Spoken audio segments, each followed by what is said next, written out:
Moi, je reste là parce que sinon, ça fait du Larsen avec les micros. Ah oui, d'accord. Ce serait mon voisin. Bien. Bonjour, bonjour à toutes et à tous. On va attaquer cette petite discussion, cette petite approche assez informelle autour d'un sujet qui nous intéresse au premier chef et qui devrait intéresser beaucoup de garagistes. C'est comment développer de l'activité VO permet de faire de la croissance très significative sur le marché de l'après-vente. Nous avions un invité, Odette Dantas, qui nous avait fait le plaisir de faire un petit film qui est toujours sur le site d'Univers VO, qui disait en substance, dès qu'un garage développe de la vente VO, la croissance sur son chiffre d'affaires d'après-vente, par effet induit, est de 14 à 20% de croissance. Donc par les temps qui courent, je fais la conclusion dans mon introduction, trouver des leviers de croissance dans l'activité sur le marché, il n'y en a pas tant que ça, et on voit tous, à travers le succès de la présence de nombreux partenaires dans l'univers VO, qu'il y a un véritable sens à développer de l'activité VO. Ça, c'est le sujet de fond. Pour ce faire, on a invité des acteurs qui ne sont pas des acteurs traditionnels, sauf pour nos amis de la garantie, qui sont inspirés d'une idée comment déjà on peut développer l'activité VO. Donc ma première question ira à notre ami de chez EDP qui nous présentera en quelques succinctement un peu son entreprise et son offre pour dire dans les nouveaux modèles d'approvisionnement, il y a des possibilités fortes pour les professionnels, n'est-ce pas, qui permettent d'aller trouver du VO pour commencer à alimenter déjà cette activité. La deuxième partie de notre propos, dans sa partie finale, sera le client aujourd'hui a besoin d'être rassuré, a besoin d'avoir de l'information. Et pour avoir de l'information, il faut avoir de la transparence. Et comment Carexpresso, lui, apporte de la transparence et de la lisibilité pour les professionnels au bénéfice des particuliers et pour les particuliers au bénéfice des professionnels. Un système vertueux qui permet d'attaquer dans la foulée par Digitaléo, un pionnier, j'allais dire, du marché du digital en France, qui était spécialiste à l'origine du lead, du SMS, mais aujourd'hui qui est aussi spécialisé dans la fidélité. Et la boucle sera bouclée dans notre propos par M-Garantie Opteven qui apportera un débat qui est celui de la rassurance du client dans la garantie d'un achat VO. Et là, la boucle sera bouclée. Voilà un peu le schéma de discussion. À vous, racontez-nous un peu EDP en quelques mots, et puis je vous interromprai comme d'habitude si jamais on ne sait plus trop quoi dire. Donc, EDP existe depuis 2003. Nous vendons en France des voitures 0 km et VO récents, 7000 véhicules par an. Et ce que nous apportons à nos clients, ce sont toutes les solutions modernes de sourcing international. Et nous mettons tout ce qui est complexe au niveau international. Et nous le traduisons sur une recette locale pour que pour tous nos clients marchands en France, l'achat soit simple et tout se passe au niveau local en France.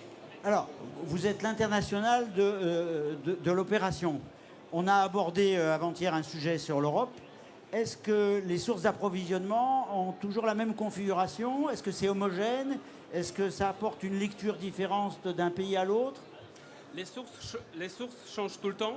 Avant tout, actuellement où le marché bouge énormément, les voitures essence, diesel, hybrides, le niveau CO2, ça bouleverse tous les marchés. Et en France, nous avons quand même le niveau des taxations sur CO2 qui est élevé, qui est beaucoup plus élevé que dans d'autres pays. Donc le sourcing international, aujourd'hui, il a beaucoup plus de sens qu'avant. Et la digitalisation favorise un peu ce sourcing. Et la digitalisation, ça apporte beaucoup de la valeur, avant tout aux marchands qui ont...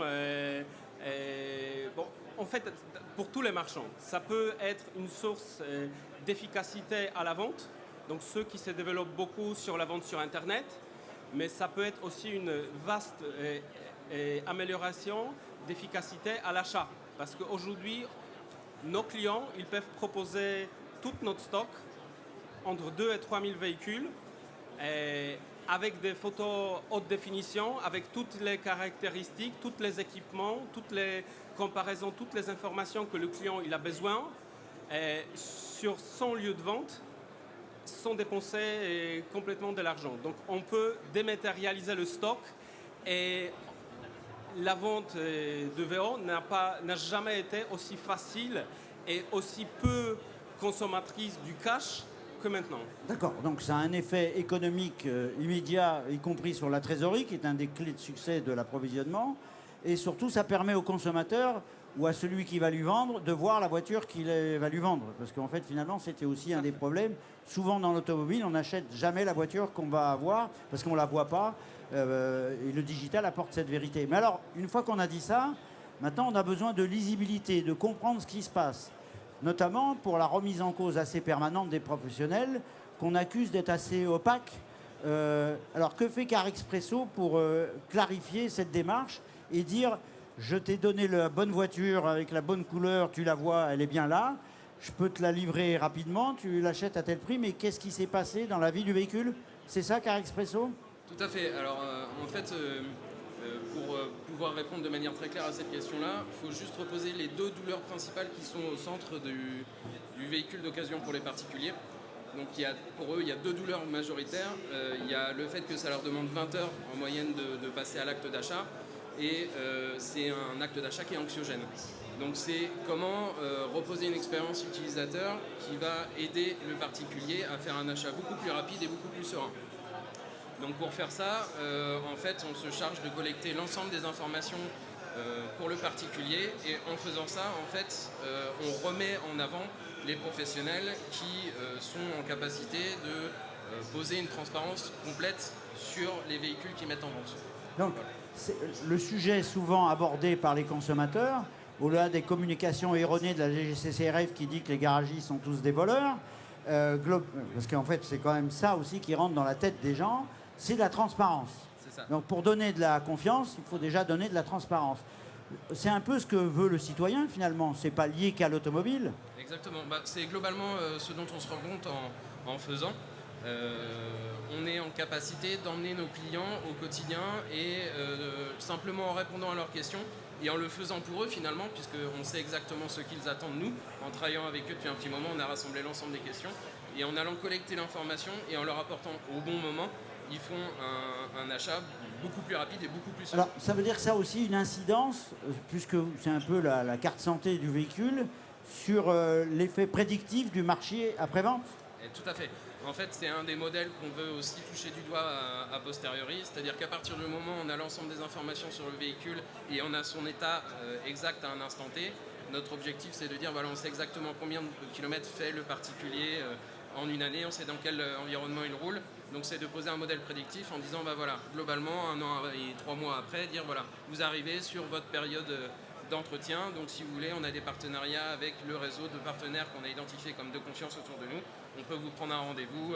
Ça veut dire que je donne de la lisibilité d'usage au consommateur, mais je lui donne aussi de la lisibilité économique. Autrement dit, combien ça va te coûter, peu importe les modalités de financement, et donc ça favorise et ça organise le marché de la prévente, on pourrait le dire comme ça ? Ouais, en fait on se positionne comme un tiers de confiance. C'est-à-dire que les gens aujourd'hui ils ont besoin, comme c'est un métier, un secteur d'activité qu'ils ne maîtrisent absolument pas, l'idée c'est de se positionner comme quelqu'un qui va le maîtriser et qui va être en position de dire voilà, vous pouvez y aller sans crainte, ça c'est des gens qui travaillent bien et d'apporter toutes les preuves qui vont permettre aux gens d'avancer en étant bien conscients de ça. Voilà, alors j'insiste, Carexpresso c'est une start-up parce que le marché de l'automobile c'est un marché de tradition. Mais tout ce qui va bousculer un peu les choses, ça fait partie de la vision d'Univers VO et on est bien content de vous accueillir. Alors, une fois qu'on a dit ça, DigiTeo, c'est plus une start-up maintenant. Ça, ils sont partis. C'est une, on va pas dire hold-up. On peut dire PME. Ok, PME. Donc, vous avez été pionnier dans ce domaine-là. Tout à fait. Faites-nous un petit point par rapport à la notion d'après-vente, puisqu'en fait, le sujet, c'est quand même ça. Et en quoi DigiTeo, dans son action de conquête et de fidélisation, apporte un business récurrent aux garagistes qui développent leur activité VO. Alors déjà, pour présenter DigiTeo à ceux qui ne le connaissent pas encore, nous, ça fait 15 ans qu'on accompagne le secteur automobile sur des sujets liés à l'acquisition et à la fidélisation client. Et nous, ça fait un petit moment déjà que notre conviction, c'est que le lien entre la vente et la prévente est peu ou mal exploité. Pour faire simple, aujourd'hui, la vente d'un véhicule d'occasion, c'est une mine d'or en termes d'information. Et c'est un avantage concurrentiel certain, puisque on aura l'information de savoir...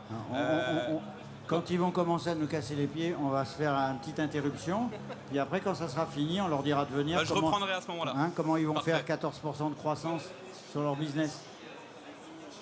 Qui le débat? À eux? Tu veux que je leur fasse à eux un peu de... Je te fais comme ça? Non, ouais, on n'est pas à voir. Et j'ai pas le même physique. Alors, bon, ils font sur petit... On continue. Allez, on continue. Donc ce que je disais, c'est que cette mine d'or d'information, c'est un avantage concurrentiel certain par rapport aux concurrents. Pourquoi moi qui achète un véhicule dans une concession, un véhicule d'occasion, pourquoi est-ce que j'irais le faire réviser ou entretenir ailleurs, finalement? Et donc, en partant de ce postulat, on peut se dire donc qu'on a des informations, qu'on peut l'exploiter pour cadencer au mieux la relation après-vente. Et donc permettre aux concessions de pouvoir solliciter le client au bon moment par le bon canal, tout simplement parce qu'on sait quand il a acheté le véhicule, on sait quand est-ce que se produira son prochain contrôle technique, on sait à peu près quand il devra changer ses pneus. L'idée, c'est d'être force de proposition et de solliciter au bon moment. On a un de nos visiteurs que je connais bien, avec qui on avait bâti le projet Performance il y a moult temps, qui s'appelle Patrice Delmas. On constate que le développement de la fidélisation client est quand même laborieux. Je pense que ça évolue plutôt lentement, mais dès qu'on fait des actions, ça se mesure. Ça, c'est direct sur la prévente. Mais est-ce que vous savez nous donner un peu plus précisément, en développant l'activité, autrement dit, avoir peut-être un exemple de quelqu'un qui dit, bon, en après-vente, il a fait déjà un travail sur le prédictif, parce qu'il avait de la visibilité sur ses clients, et en quoi, en développant l'activité VO, il a développé le développement du VO et le développement de la prévente. Alors tout simplement, c'est un cercle vertueux en fait. On sait que le marché du véhicule d'occasion est plus dynamique que le marché du véhicule neuf puisqu'il représente 3 fois plus de ventes. On sait aussi que ce véhicule demandera plus d'entretien. De ce fait, dès la transaction, dès la vente du véhicule en fait, commence à se créer cette relation de confiance, voire même cette relation de proximité. Et donc, qui plus est, derrière, le client qui va acheter un véhicule dans une concession, si jamais il garde une bonne relation avec cette concession, va retourner pour la partie après-vente, pour cette partie expertise justement du véhicule. On va installer la fidélisation pour la rendre vertueuse. J'achète la bonne voiture, j'ai les bonnes infos, je fais du bon prédictif dans une valeur et je continue d'entretenir la relation. Et je rachète mon véhicule suivant dans la même concession. Voilà. Et puis surtout, après, c'est le travail du garagiste que de savoir son centre d'achat. Parce qu'en général, un client, il a 2 voitures ou il est chef d'entreprise et il en achète 50 ou il en loue 80. Tout à fait. Alors, une fois qu'on a dit ça, on a quand même constaté globalement que la défiance du client par rapport à la problématique du négoce VO, ses inquiétudes, ses interrogations, ses problèmes, c'est souvent un problème, pas de garantie, autant de la garantie, mais autant de la durée de vie dans laquelle je vais lever ces inquiétudes. Et là, Opteven, lui, c'est un acteur majeur de ce marché. Qu'est-ce que tu pourrais nous dire en disant, finalement, ce point-là, c'est le liant de toute la chaîne, ou pas d'ailleurs, j'en sais rien. Nous, la garantie, clairement, c'est le liant de toute la chaîne de valeur sur le véhicule d'occasion. C'est un coût pour le distributeur, mais c'est surtout une source d'opportunité et de profit. Alors juste en quelques mots, parce qu'on parle Opteven et on parle Garantie M en ce moment. Garantie M, c'est une marque du groupe Opteven qui a repris l'activité garantie panne mécanique de Mapfre Warranty, qui était présent jusqu'à l'année dernière en France. Et Opteven et Garantie M est le leader en France sur la garantie, ce qu'on appelle le marché du retail, donc c'est garantie distribuée directement aux indépendants, dont nos amis réparateurs et des groupes de concession. Donc nous, on n'est pas une start-up, on est là depuis 30 ans. Et ça, c'est un côté rassurant pour les clients, mais aussi pour les distributeurs. Parce que si on est là depuis 30 ans, c'est qu'on fait des choses pas tout à fait n'importe comment. Et la garantie, il ne faut pas oublier que la première raison, on a besoin de rassurer le client, parce que la première raison pourquoi est-ce qu'il va venir acheter une voiture chez un professionnel, c'est parce qu'elle va être garantie. Parce que pourquoi est-ce qu'il va hésiter entre un professionnel et un particulier? Bien sûr, il y a le sujet du prix. Mais finalement, on va aller chez le professionnel parce qu'on se dit, là, j'ai des gages de confiance, j'ai des gages de garantie que j'aurais pas chez le particulier. Donc après, dans tout l'enjeu du distributeur, c'est de tenir ses promesses, de tenir ses engagements. Et pour ça, il ne faut pas oublier un autre point qui est extrêmement important quand on fait une activité VO, parce que beaucoup de réparateurs développent l'activité VO, et on disait tout à l'heure que ça va faire 14 points dans l'activité du réparateur. C'est très important, mais ça a des contraintes aussi. La garantie, c'est une obligation légale, c'est-à-dire que moi je suis professionnel, je vends une voiture, j'ai l'obligation de la garantir. Donc nous, on intervient pour aider les distributeurs à remplir cette promesse-là, mais aujourd'hui on parle de durée de garantie. Il ne faut pas oublier que la garantie légale en France, c'est 24 mois. Et qu'aujourd'hui, dans les 6 premiers mois de la vie de la voiture, le client peut très bien ramener la voiture, ramener les clés, et ensuite dire « elle ne marche pas, c'est votre problème, rendez-la moi ». Donc ça, c'est la réalité. Après, le marché fait que tout le monde n'est pas encore prêt à aller sur ces engagements-là.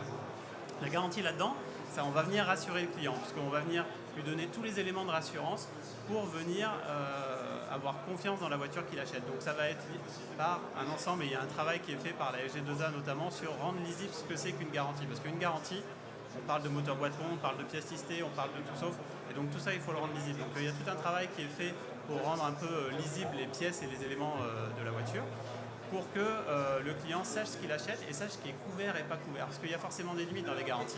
Oui, Si vous achetez une voiture que vous faites n'importe quoi avec, forcément c'est lisible. Non, mais ça veut dire que, en fait, une des caractéristiques, quand on préparait un peu en avant de notre petite réunion, on s'aperçoit que c'est très complexe la chaîne de valeur automobile. Et je crois qu'on parlait tout à l'heure d'Apple. On disait c'est quoi l'idée? C'est qu'est-ce qui va être simple et facile d'utilisation pour le consommateur, quoi. Alors globalement aujourd'hui, le système embrouille. Tu n'as pas le droit d'acheter un machin, c'est car bashing, on n'a pas le droit de ceci, on limite les vitesses. Donc on obstrue le mode du raisonnement. Et donc là, la garantie de dire, attends, il n'y a aucun problème. Je rappelle quand même que dans l'automobile, il y a une caractéristique, c'est que la responsabilité pénale de celui qui vend, elle est réelle. Autrement dit, vous pouvez vous tromper de médicament et c'est le laboratoire qui sera mis en cause, même si c'est vous le médecin qui avez prescrit du Mediator. Mais si vous ne réglez pas le problème du client et que vous êtes garagiste, vous pouvez aller aussi vite que vous êtes venu éventuellement dans des problèmes d'ordre pénal. Donc, alors après, la garantie, c'est un vrai outil de fidélisation aussi. Ça fait le lien avec ce qu'on évoquait avant. C'est une source de coût au départ pour le distributeur, mais c'est une source de fidélisation. Parce que quand vous avez un véhicule qui est garanti, vous ne vous préoccupez pas du coût de la réparation. Votre voiture, elle est garantie pièces et main-d'œuvre, sans plafond, sans vétusté, sans franchise. Donc, vous la ramenez chez la personne qui vous l'a vendue, c'est ce qui est le plus naturel. Nous, on a souvent des produits d'assistance qui permettent effectivement d'accompagner et de venir aider à ramener la voiture, même si elle est loin, à la ramener au garage qui a vendu la voiture. Donc tout ça, ça contribue à ce que le chiffre d'affaires atelier progresse grâce à la garantie. Et après, on parlait de fidélisation, il y a toujours une garantie initiale. Mais après, le distributeur, il a tout le loisir de vendre de l'extension de garantie, de l'assurance panne mécanique pour que son client continue à être garanti et que, du coup, au travers des échanges qu'il va avoir, parce que les voitures, elles tombent en panne, c'est naturel et c'est comme ça, bah, ça lui donne l'occasion d'avoir un échange, peut-être de reprendre contact, peut-être de revendre une voiture sur l'année prochaine ou pour la femme ou pour les enfants. ça veut dire, vous, par exemple, vous garantissez les voitures que vous vendez aux marchands ou qu'est-ce qui se passe? Moi, ce que je cherche à apporter, c'est en quoi, dans l'univers VO, on peut apporter une contribution de lisibilité pour le consommateur. Parce que c'est ça le problème. Aujourd'hui, nous sommes dans le temps où les sociétés comme les nôtres, ils doivent parler entre elles pour proposer aux marchands une solution clé en main qui est préparée, qui est aussi adaptée aux besoins de chacun. Et nous apportons des voitures avec tout ce qui va avec, mais c'est la marchandise. La garantie, c'est quelque chose qui est à côté, et Optiven, c'est un très bon exemple avec des solutions, des garanties qui sont très vastes et qui sont adaptées aux besoins du marché. Et c'est fini les temps où une société pouvait apporter une solution clé en main du A à Z. Aujourd'hui, on est dans le monde où chacun doit s'interfacer avec les autres, ouvrir ses propres solutions aux autres. Et il faut avoir cette ouverture d'esprit et cette agilité et coopérer entre les professionnels pour pouvoir apporter la bonne solution finalement au client final. J'allais presque dire, c'est la bonne phase de conclusion de notre petit propos, parce qu'en fait, l'esprit d'Univers VO, c'est d'essayer de réunir ensemble une chaîne de professionnels pour dire quels sont les messages forts qu'on peut envoyer au marché. Ça, c'est une vraie réalité. Merci d'avoir souligné ce besoin de travailler ensemble pour réussir ensemble sur un marché qui est un marché de conquête. Je trouve, il se vend, je veux dire, vous savez, en France, il se dépense par an en publicité pour vendre des véhicules neufs 1,2 milliard sur les 10 principaux annonceurs de l'automobile. 1,2 milliard. Divisé par 2 millions, je vous donne le prix par véhicule. Par contre, il se dépense même pas 10% de cette somme-là pour aborder la vente de 5 600 000 voitures qui se vendent de gré à gré tous les ans, dont 70% sont vendus entre particuliers. Il y a donc bien un marché de croissance. Donc la conclusion, c'est de dire, oui, c'est vertueux pour la prévente, donc c'est un business double. J'allais presque dire 1 + 1 = 3, parce que globalement, je développe mon activité après-vente par un marketing prédictif, je développe mon business, je fidélise le client, je le relance par le levier, je l'informe intelligemment, j'aide à lui apporter des services d'assistance et de garantie, et je gère mon appro, alors que ça soit par votre canal ou d'autres, mais c'est ça. Et là, on doit faire savoir ensemble au marché que, globalement, à partir du moment où je me mets à travailler de façon commune, je développe mon activité après-vente à 2 chiffres. Dans un marché plat, donnez-moi un seul endroit où on peut développer de l'activité à 2 chiffres, il n'y en a pas. Et j'aimais souvent à dire dans des présentations qu'on a fait, même Madoff ne l'a pas fait. Voilà. Alors, merci de cette petite contribution sympathique. Après, il faut continuer de travailler ensemble, de se réunir pour trouver des solutions communes et aussi les adapter aux attentes très protéiformes du consommateur. Merci beaucoup. Merci.